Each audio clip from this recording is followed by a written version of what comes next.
तो चलते हैं आज की वीडियो की तरफ। आज की इस वीडियो में हमने बात करनी है कि पाकिस्तान एयरफोर्स के टेस्ट में जो फिजिक्स का टेस्ट होता है उसमें बार बार कौन से क्वेश्चन जो हैं वो रिपीट होते हैं और उनके जो आंसर हैं वो भी मैं आपको यहाँ पर बताऊंगा। तो पहला जो क्वेश्चन है वो हम पढ़ लेते हैं यहाँ से। Choose the correct answer. In dry cell the charging of EMF is. वो कह रहा है कि ड्राई सेल में जो EMF चार्जिंग की होती है वो कितनी होती है। तो इसका जो करेक्ट आंसर है वो है 1.5 वोल्ट। ये वाला जो है इसका करेक्ट आंसर है। उसके बाद दूसरा क्वेश्चन है to move entire earth set by. ये जो स्टेटमेंट है इंटायर अर्थ वाली ये किसने कही थी। तो वो कह रहा है ओरेस्टन ने कही, न्यूटन ने कही, आर्किमिडीज ने कही या ओहम ने। तो इसका जो करेक्ट आंसर है वो सी ऑप्शन है। ठीक है कि to move entire earth is set by Archimedes. ठीक है। नेक्स्ट जो क्वेश्चन है क्वेश्चन नंबर 3 उसकी तरफ चलते हैं। क्वेश्चन नंबर 3 है कि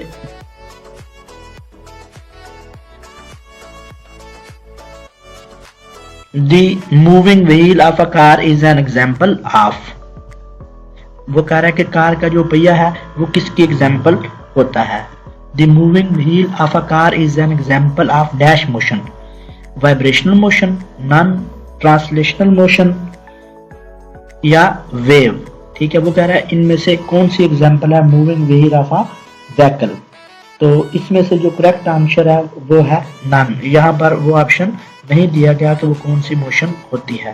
तो नॉन जो ऑप्शन है इसे आप टिक करेंगे। ठीक है। उसके बाद नेक्स्ट क्वेश्चन है which lens is used in camera. तो कैमरे में कौन सा लेंस इस्तेमाल किया जाता है। Concave mirror, convex mirror, convex lens या कनकेव लेंस। तो जितने भी कैमराज होते हैं उनके अंदर जो लेंस यूज होता है उसका नाम है कनकेव मिरर। कैमराज में यूज होने वाले लेंस का नाम है concave mirror. Next question number 5 है। क्वेश्चन नंबर 5 की तरफ चलते हैं। और क्वेश्चन नंबर 5 वो कह रहा है कि if 1000 joule of a body is dropped from height. कि वो कह रहा है कि अगर हाइट में हम 1000 जूल वाली जो बॉडी है उसे गिराएं then what will be its velocity on coming down. नीचे आके इसकी वेलोसिटी कितनी हो जाएगी। 1000, 100, 0 या नन। तो इसका जो करेक्ट आंसर है वो है 0 कि इसकी जो वेलोसिटी है अर्थ पर कितनी हो जाएगी 0। Next question is if a body of mass m is attached with the rope then this is law.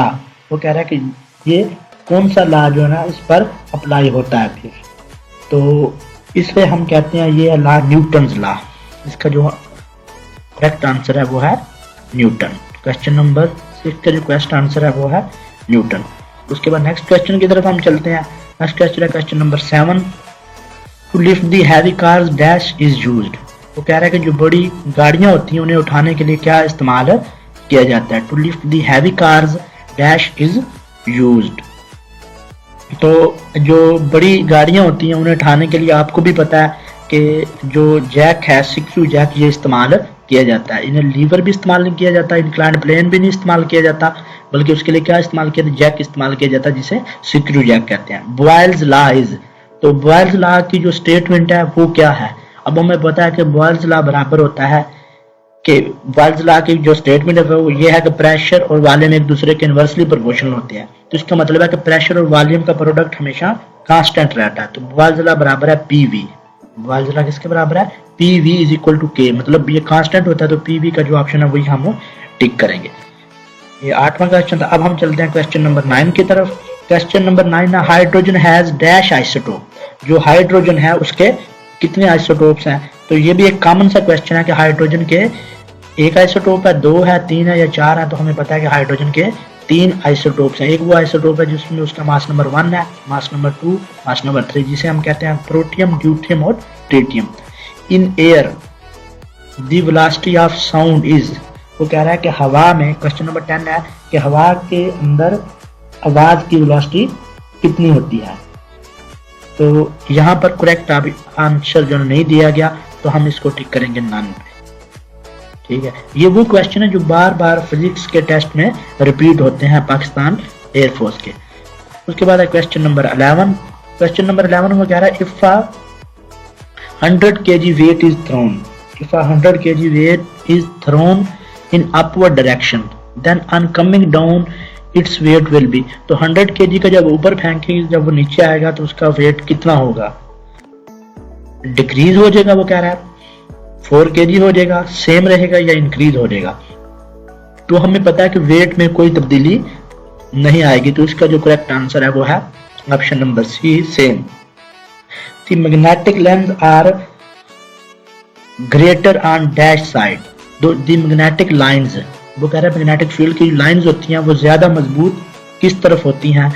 Surface की तरफ, नॉन आउटर या इनर?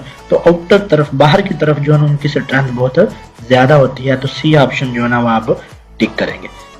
उसके बाद हम चलते हैं क्वेश्चन नंबर 13 की तरफ। क्वेश्चन नंबर 13 जो है वो कह रहा है पी टाइप मटेरियल कंटेन।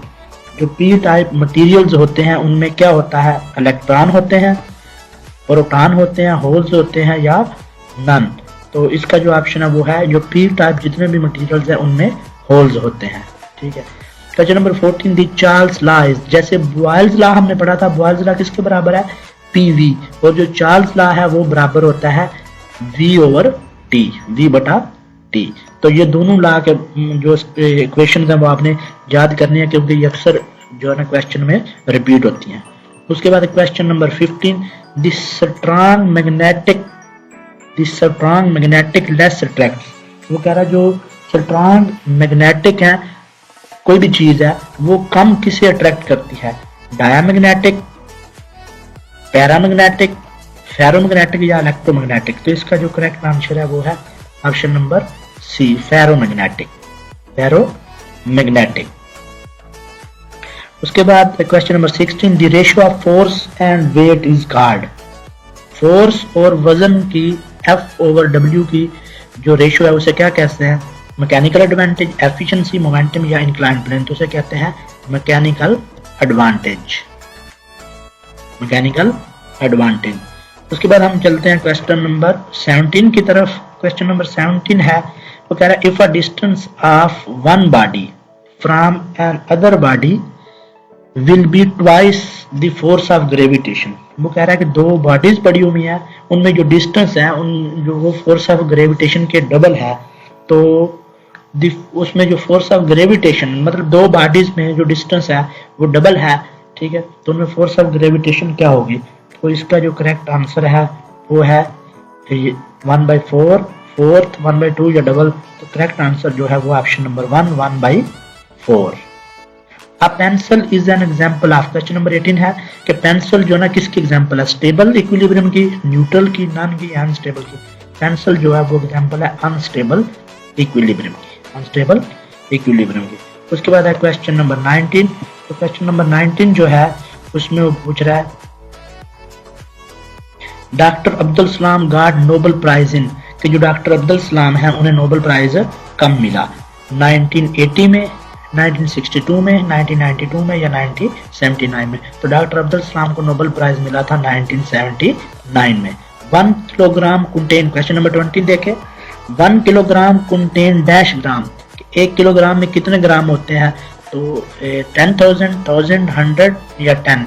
तो ये कॉमन सा क्वेश्चन है, तो ये है 1000 ग्राम। 1 किलोग्राम में कितने ग्राम होते हैं? 1000 gram. Correct answer is B. Question number 21 है in which state of matter the attraction of molecule is lesser. वो कह रहा है मादे की किस हालत में मॉलिक्यूल के दौरान कम अट्रैक्शन पाई जाती है? तो हमें पता है कि सबसे ज्यादा जो अट्रैक्शन पाई जाती है वो सॉलिड में पाई जाती है, उससे कम लिक्विड में, और सबसे कम जो लेसर अट्रैक्शन है वो पाई जाती है गैस में। तो गैस के ऑप्शन को आप टिक करेंगे।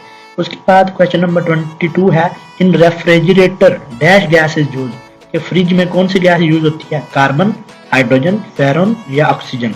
तो जो फेरॉन गैस है ये रेफ्रिजरेटर में, जो फ्रिज है, जो फ्रीजर है उनके अंदर फेरॉन गैस इस्तेमाल होती है। नेक्स्ट चलते हैं क्वेश्चन नंबर 23 की तरफ। क्वेश्चन नंबर 23 है मॉलिक्यूल्स हैव ग्रेटर डिस्टेंस। कि कौन से मॉलिक्यूल में ज्यादा डिस्टेंस होता है? तो जिनमें अट्रैक्शन कम है उनमें डिस्टेंस ज्यादा होता है। तो ज्यादा डिस्टेंस होता है गैस में, उससे कम डिस्टेंस होता है लिक्विड में, सबसे कम डिस्टेंस होता है जो ना होने के बराबर है सॉलिड पार्टिकल में।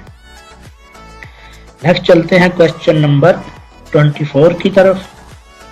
क्वेश्चन नंबर 24 है the speed of light is. Light की जो स्पीड है वो कितनी है?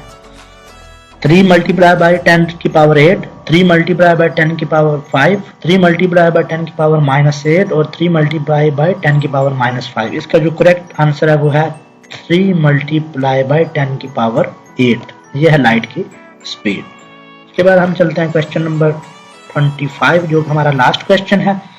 लेकिन अभी आपने वीडियो को देखना छोड़ना नहीं, एंड में आपको कुछ बताना है। मैंने आपको the unit of stress is, stress का जो यूनिट है वो क्या है, nm-2, nm-1 या nm स्क्वायर। वो कह रहा है कि जो स्ट्रेस का यूनिट है वो आप बताएं कि वो क्या होता है।